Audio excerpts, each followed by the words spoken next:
Hey guys, welcome to the Talkative Lindy channel. So hope everybody is doing great. So let's get right into it. So today we will be talking about a very sad story that also makes me really angry. So today we will be talking about the story of Thobile Shabalala, which is a young South African woman. I'm not quite sure of her age, but we will be talking about this young lady from Soweto who went to the United States of America to work as an au pair and ended up dying that side. And now her body is stuck in America and her family was unprepared for this. So her family is trying to get her body back, and due to administrative and financial reasons, the family cannot raise 10,000. So the money that needs to be raised is between $10,000 to $30,000, which in South African money that's like 300,000 plus or minus 300,000. So I want to bring awareness about this young black woman's story, and also just talk about the overall discussion of young African girls going overseas to work as au pairs. And for those that don't know, au pairs are like a fancy term for saying for nanny or domestic helper. So they sell this dream that agencies sell this dream that au pairing is all about cultural exchange, but it's actually more domestic than anything. And this is not to take away from those people who've had a decent experience. Some people have had nice experiences, So yeah, guys, let's dive in. So Thobile Shabalala graduated from aviation school, from what her family is telling the newsroom. So she graduated and then shortly got a job as an au pair, and she took great care of her family. She's described as very loving. Her mother was a teen, so it seemed as if one of the family members kind of adopted her. So she, grew up in that type of environment where she was loved and protected, although the circumstances were not the best. She is a child of a teenage mom. So she was taking great care of her family, very kind, loving, and she bought her family a car, and I think she even built a family a house, something along those lines. So basically she went to America.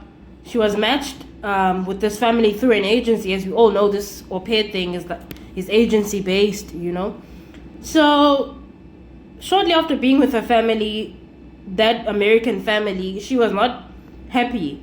She ended up now having serious mental issues, and she left that family, left the contract, and then moved with a friend. And she was experiencing some financial issues due to no longer getting the benefits. So she now just, I guess, started getting sick from the stress, from what I'm gathering. So she got another job, but then couldn't make it to that job because she actually ended up in a hospital in Ohio. Ohio, I don't know whether it's a state or a city. I don't know. If there are any Americans, please tell me below. So she was there, I don't know how long. Then her uncle gets a call. They get told that Thobile Shabalala's kidneys are failing. She'll only be alive for 4 hours. Then her aunt or mother was like, hang on, how does this hospital know that she only has 4 hours to live? Which was quite strange. So right after the family was still in shock because of the call, 2 hours later that they get told that Thobile died. So now it's okay, most probably the family knew of the mental health issues, but now the kidneys, really? And Thobile's family also confirms that she actually did reach out to the agency to try and get another family. But as we all know, agencies are money hungry. As someone that has personally worked overseas, I won't specify the country, but I also had a bad experience with agents. Agents are just all about money. It's all about placing you in that home. It's all about placing you in that school, placing you in that job, because people go overseas for different things.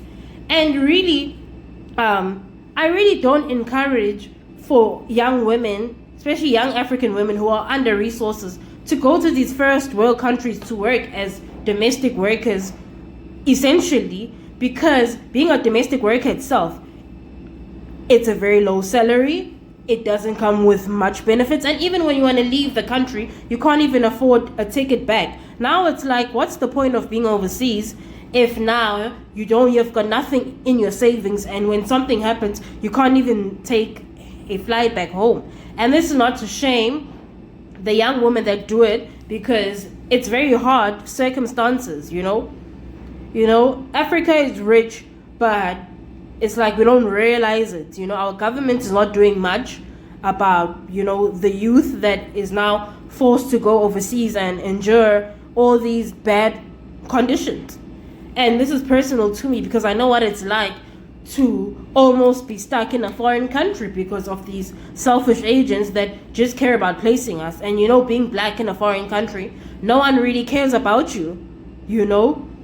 Watch this documentary with me. The documentary is Trapped in Oman. I'll put it in my description. Young women, please watch this. Young black women, please be careful of the exploitation that is going on. Please watch it. So as you guys know, in the Middle East, slavery is okay, and there's a lot of sexual exploitation in the Middle East.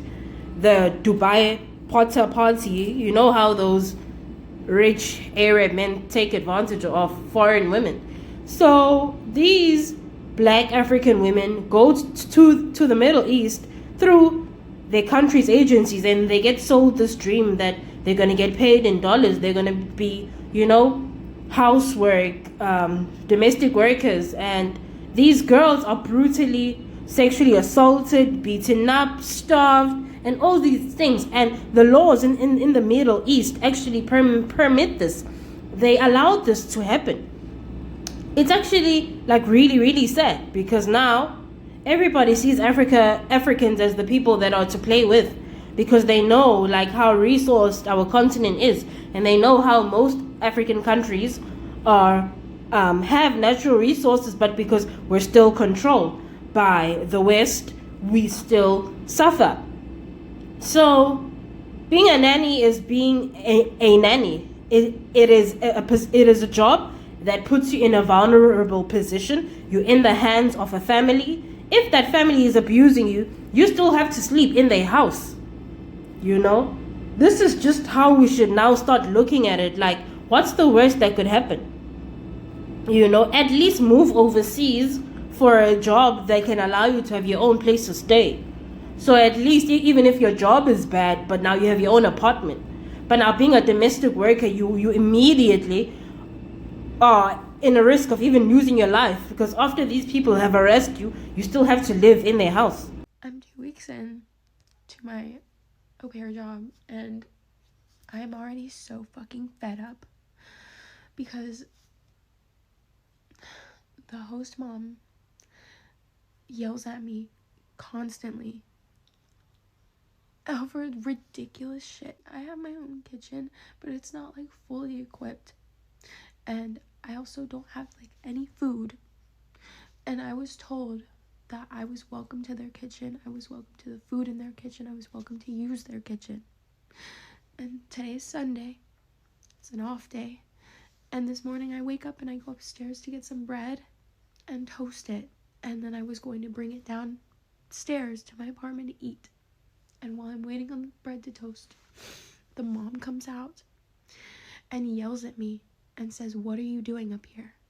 And I said, "I'm just toasting some bread." And she said, "It's the weekend. You don't need to be up here. I don't know what you're doing up here. I need privacy with my kid. And you came up here yesterday." Side note, I don't have filtered water, so I have to go upstairs to get water anyway. And I was like, I'm just toasting my bread. And she has just gotten mad at me over so much ridiculous shit. And side note about the privacy, there are no locks on the fucking door, and her child busts into my apartment constantly. He did it yesterday. I had to go upstairs and ask her if I could have a key for my door so that doesn't happen. I'm so fed up with these people. And I know that an au pair job is not sunshine and rainbows, but I feel like I deserve respect. I feel like I deserve to be treated with respect.